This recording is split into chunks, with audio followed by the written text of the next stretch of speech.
신명기서 17장 1절로 13절까지 말씀을 우리 한 절씩 교독하겠습니다.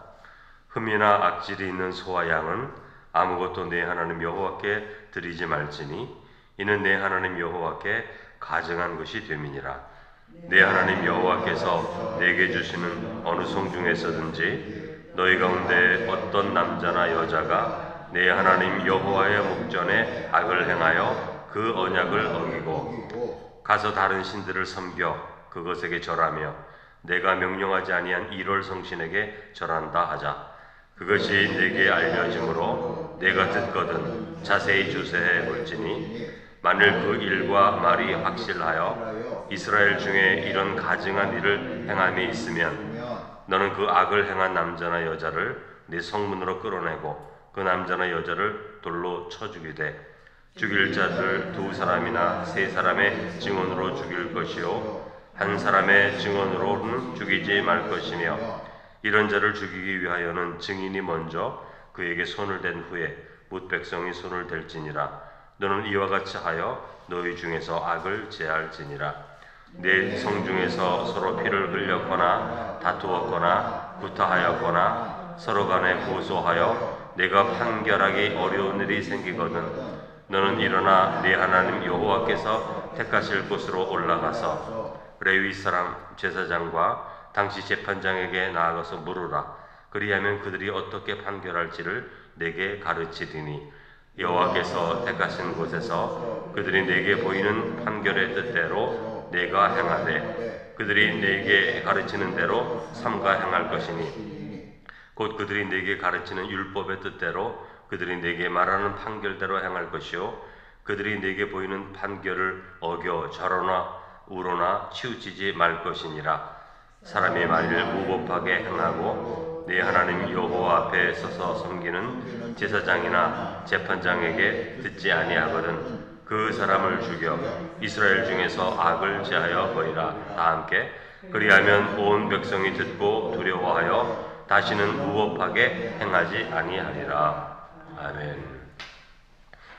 오늘 본문의 말씀 3가지 주제를 말하고 있어요. 하나는 하나님께 드리는 제물이 흠이 없어야 된다는 것이고, 다른 하나는 우상 숭배를 하는 남녀를 어떻게 처벌할 것인가 그 말씀이고요. 마지막은 피 흘린 다툼과 싸움을 서로 판결하기 위해서 재판장이 판결했을 때 어떻게 순종해야 되는가 이 말씀입니다. 우리가 신명기서를 읽다 보면 우리 삶의 다양한 문제들을 하나님의 기준에 맞춰서 세워가는 것을 보게 됩니다. 하나님의 기준에 맞춘다는 게 중요한 거예요. 그게 우리가 여태까지 전통적으로 해왔다든지 그게 우리가 이제까지 많이 해왔던 것이다. 이게 기준이 아니라 신명기서는 하나님의 뜻이 무엇이고 하나님의 기준이 무엇이냐 그 기준에 맞춰야 한다 그 말씀이죠. 모든 규례는 하나님의 기준에 맞춰 있는 겁니다. 모든 규례는 하나님의 공의라는 기준에 맞추어서 말씀이 되고 있는 거죠. 하나님께서 이러한 말씀의 규례를 통해서 삶의 규칙, 습관을 만들어가는 거예요. 규례라는 건 지키는 거지 않습니까? 지키다 보면 그게 습관이 되죠. 그게 규칙이 되는 거예요. 내가 꼭 해야 되는 것이 되는 겁니다. 그 훈련되는 거죠. 이 규례를 통해서. 그 규례를 지키지 않으면 훈련이 안 됩니다. 근데 규례는 규칙을 통해서 훈련이 되는 거예요. 내 삶에. 그래서 그게 법도가 되는 거예요. 내가 계속 그것을 반복해서 행하다 보면 그게 법도가 되는 거죠. 법도라는 게 뭡니까? 생활의 한 양식이 되는 거예요.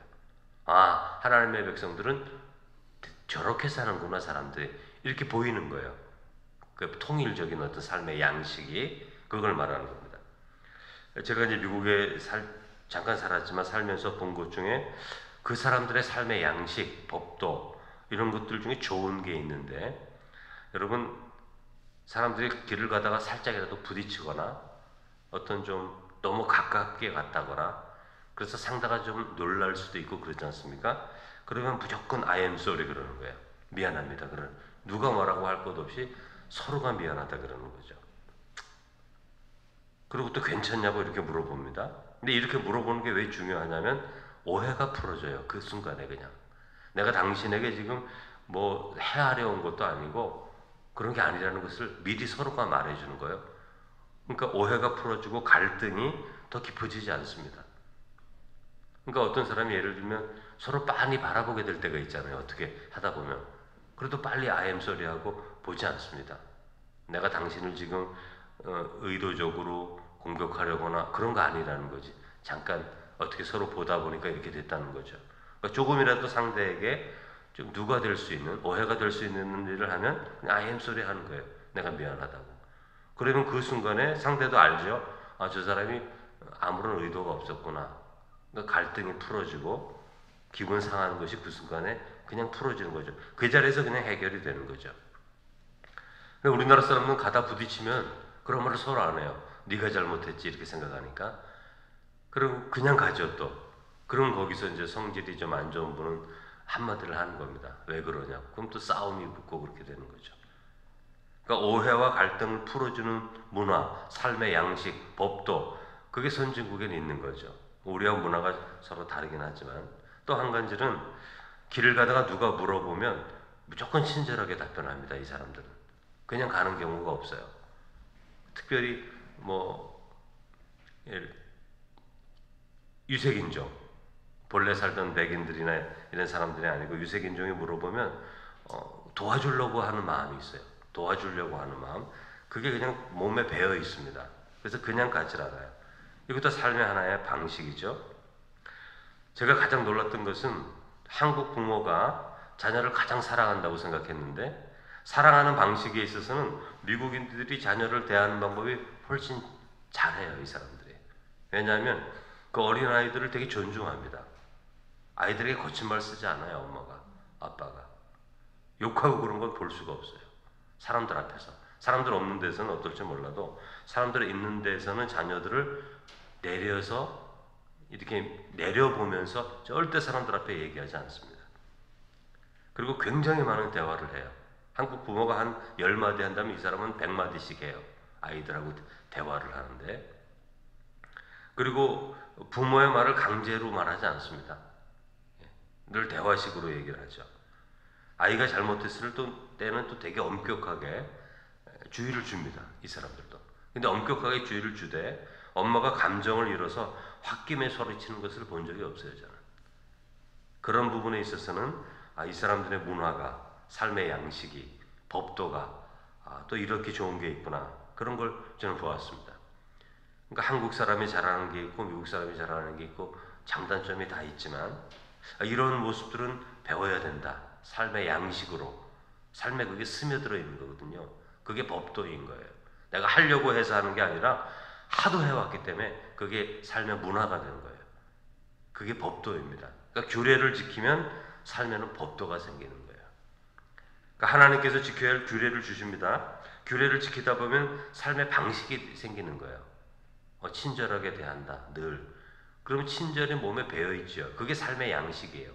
한국 사람은 친절하구나. 이렇게 되는 거죠. 그게 문화가 되고 그게 정신이 되는 거예요. 그래서 힘들고 어려운 순간에도 남을 도와야 된다, 도와야 된다. 이게 몸에 갇혀 있는 사람들은 자기 혼자 도망가지 않는 거예요. 세월호 사건 때 선장들이 자기들이 도망가려고 구명보트를 내리지 않습니까? 그게 말이 되지 않는 일이거든요. 법도가 없는 거예요. 삶의 양식이 없는 거예요. 자기 삶에 대한 사명감이 없는 거예요. 그런 걸 말하는 것입니다. 이 법도라는 게 왜 중요하냐면 위급한 순간에도 그게 그대로 나오는 거예요. 그러니까 위급한 순간에도 가난한 사람 도와야 되고 힘든 사람 구해야 되고 이런 게 법도로 되어 있는 사람들은 어려운 순간에는 그게 자동적으로 나가는 거예요. 그게 법도인 거죠. 그게 성숙한 삶인 거죠. 그러니까 하나님께서는 이스라엘 백성들을 지금 그렇게 만들기를 원하는 거예요. 어느 순간에도 법도가 있는 하나님의 자녀로서 만들기를 원하는 것입니다. 그래서 1절에 보면 하나님께 제물을 드릴 때 흠이나 악질이 있는 소나 양은 여호와께 드리지 말라. 여호와께서 이거 가증히 여기신다. 가증히 여기신다는 게 뭐죠? 하나님 싫어하신다 이것을. 그런 뜻이거든요. 그 흠이 있고 병든 것은 세상적인 기준에서 봐서도 이게 가치가 낮은 거잖아요.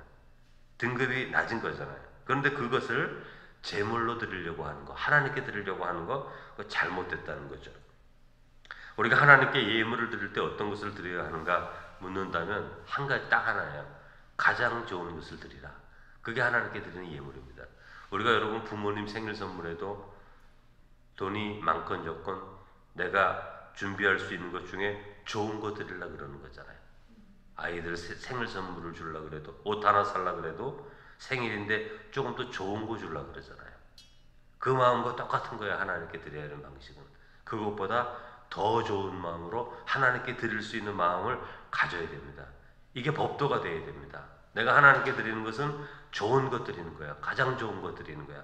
이 마음이 있어야 하나님의 사랑과 은혜를 기억할 수 있는 사람이 되는 거죠. 하나님이 이 정도 뭐 받고 싶어서 그렇습니까? 소나 양 받고 싶어서 그러지 않잖아요. 예. 이스라엘 백성들의 마음에 하나님께 가장 좋은 것 드려야 된다라는 마음의 태도를 가르쳐 주려고 그러는 거예요. 왜냐하면 그럴 때 하나님이 나를 지키시는 분이시고 나를 주권적으로 역사하시는 전능하신 분이라는 것을 배우게 되는 것이기 때문에 그런 것입니다. 여러분, 우리도 사람들에게 선물을 주고받지 않습니까? 선물은 어떤 것인가? 자기 쓰는 것 주는 거는 선물이 아니에요. 그런 걸 선물이라 그러면 안 돼요. 자기가 쓰던 것들을 주면서 선물이다. 그런 사람은 이 세상에 없습니다. 선물은요, 좋은 게 선물인 거예요. 선물을 받을 때는 다 기대를 하는 거예요. 왜냐하면 좋은 것이기 때문에 그런 것이죠. 놀라운 것이기 때문에 그런 것이고 새 것이기 때문에 그런 것입니다. 있는 거 주면서 선물이다. 그건 선물이 아닌 거예요. 하나님께 제물을 드릴 때 세상적인 기준에도 못 미치는 것을 드리려고 하는 것은 안 된다는 것이죠. 1절의 말씀처럼 값어치 없는 것을 하나님께 드리자는 식으로 드려서는 그게 절대로 예물이 될 수 없는 것입니다. 2절과 7절 말씀은 우상 숭배하는 남녀를 알게 되었을 때 규례. 어떤 남자나 여자가 3절에 보면 다른 신을 섬겨서 일월 성신에게 절한다는 것을 알게 되었습니다. 그런 말을 듣게 되죠. 그럼 4절 자세히 조사해보라 그렇게 말씀을 하시고, 그것이 조사했는데 사실이라면 5절 성문으로 끌어내어 돌로 쳐 죽여라 그렇게 말씀하죠. 근데 쳐 죽일 때에 규례가 있습니다. 두세 사람의 증인이 있어야 되는 거예요. 그러니까 한 사람의 증인만으로는 죽일 수가 없는 거예요. 그러니까 한 사람은 증인이 될 수가 없어요. 한 사람은 두 사람 이상이 돼야 증인이 될 수 있는 겁니다.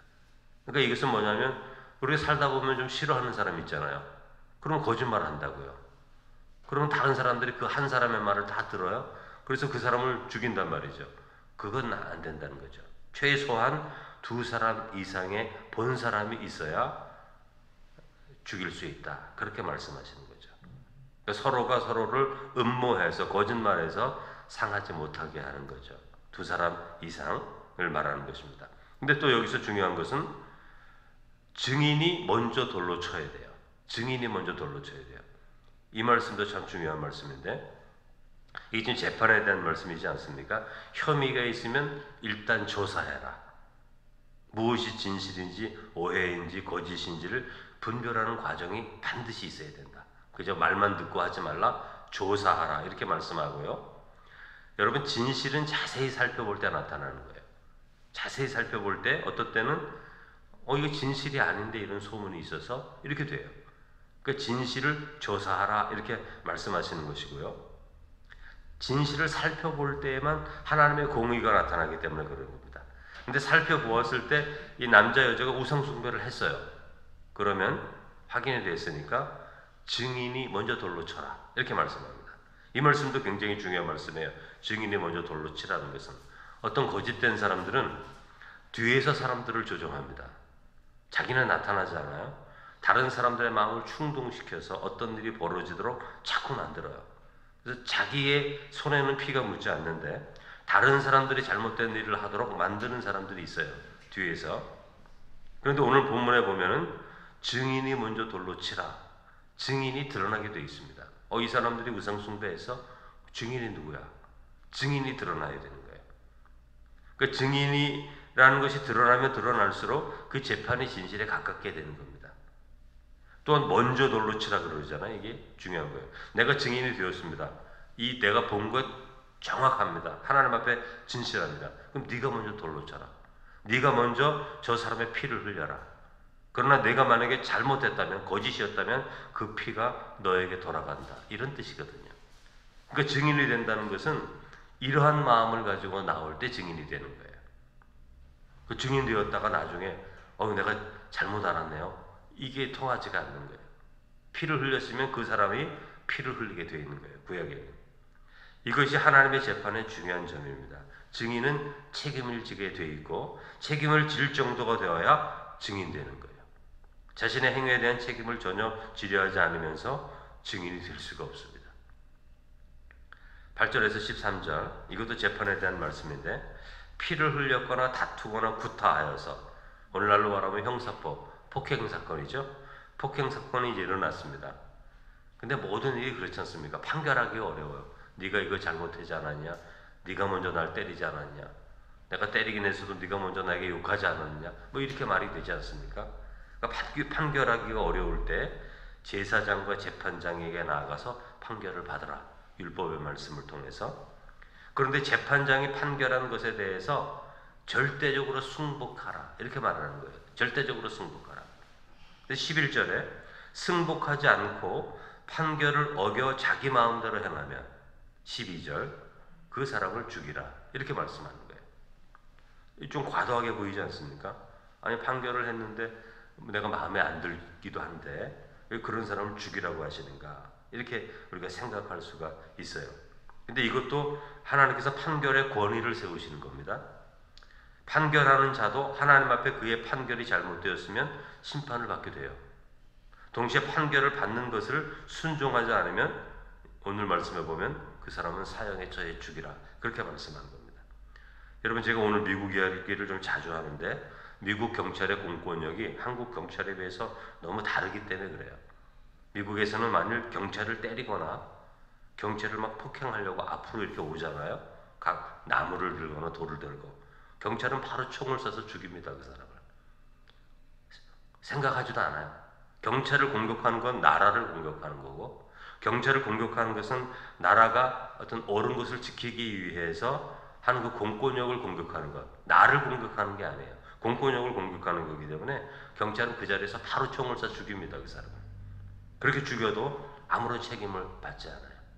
저 사람이 경찰을 죽이려고 돌을 들고 나무를 들고 앞으로 왔다는 것만 확인이 되면 경찰은 아무 죄가 없어요. 그게 미국의 공권력입니다. 여러분 미국 경찰도 실수하지 않습니까? 그 사람도 사람인데 그러나 그러한 실수 때문에 공권력을 약화시키질 않아요. 그래서 미국 사람들은 경찰을 무서워해요. 무서워합니다. 왜냐하면 그냥 총을 쏴서 죽이기 때문에 공격하려고 하면. 근데 여러분 이런 공권력이 없으면 또 사회 질서가 세워지지가 않아요. 경찰을 우습게 여기고 판사를 우습게 여기고 법원에 있는 그 사람들을 우습게 여기면 이 사회가 아주 무질서해지는 것입니다. 그래서 오늘 본문의 말씀도 하나님이 재판장과 제사장을 세웠는데 그들이 판결했을 때 그것을 받아들이지 않고 좌우로 자기 마음대로 하면 그를 죽이라. 그렇게 성경이 말하고 있습니다. 물론 이 말씀은 오늘과 같은 세상하고는 좀 다르지만 그러나 하나님이 세우신 권위에 대해서 하나님이 지키신다. 그런 의미가 있는 것이죠. 여러분 우리가 하나님의 규례를 지킬 때 그게 우리 습관이 되고 삶의 양식이 됩니다. 그래서 오래 믿은 사람들은 저 사람 그리스도인이야. 이런 삶의 양식이 보이게 돼 있어요. 그게 힘이고 그게 능력이고 그게 세상을 향해서 우리가 전도하고 복음을 선포할 때 매우 중요한 접촉점이 되는 것입니다. 하나님이 하나님의 말씀을 통해서 성도들의 삶을 하나님의 온전한 백성의 삶으로 세우기를 원하시는 것을 믿음으로 바라보시면서 매일매일 하나님의 말씀에 순종하는 성도가 되시기를 주님의 이름으로 축원합니다. 거룩하신 하나님 아버지, 하나님께서 규례의 말씀을 주시고 그것을 순종할 때 그게 우리의 삶의 습관이 되고 삶의 양식이 되고 그래서 그것이 법도가 되어서 어떤 환경 가운데서도 그러한 삶의 모습으로 살도록 인도해 주시는 하나님의 훈련이 있는 줄로 믿습니다. 오늘도 예수 그리스도 안에서 참고 견뎌야 할 때가 있고 오늘도 예수 그리스도 안에서 연약한 자를 도와야 될 때가 있고 오늘도 예수 그리스도 안에서 어떤 말씀을 지켜 마음을 지켜야 할 때가 있는데 이런 모든 것들이 하나님께서 기뻐하시는 하나님의 백성의 삶의 모습으로 세워져 간다는 것을 기억하면서 하나님의 귀한 말씀을 잘 들을 수 있는 저희가 되게 해 주옵소서. 우리 이태원 이 지역에 큰 압사 참사로 인해서 온 나라가 마음이 뒤숭숭하고 또 불안하기도 하고 또 마음에 의심도 있고 여러 가지 많은 일들이 있습니다. 하나님께서 이 나라와 민족 가운데 함께하여 주시고 이 모든 일들 너무나 큰 일이어서 누가 무엇을 말할 수도 없는 일이 되었는데 그러나 하나님께서 이 모든 일들 가운데서도 모든 사람들에게 위로를 허락하여 주시고 이 힘들고 비극적인 일 가운데서도 하나님의 선한 뜻이 나타날 수 있는 은혜를 허락하여 주시고 특별히 우리가 가까이 살아가는 이 이태원 지역에 하나님의 평화와 위로와 죽음의 문화가 아니라 생명의 아름다운 그리스도의 문화가 싹틀 수 있도록 주님께서 축복하여 주옵소서. 아멘. 예수님의 이름으로 기도드립니다. 아멘.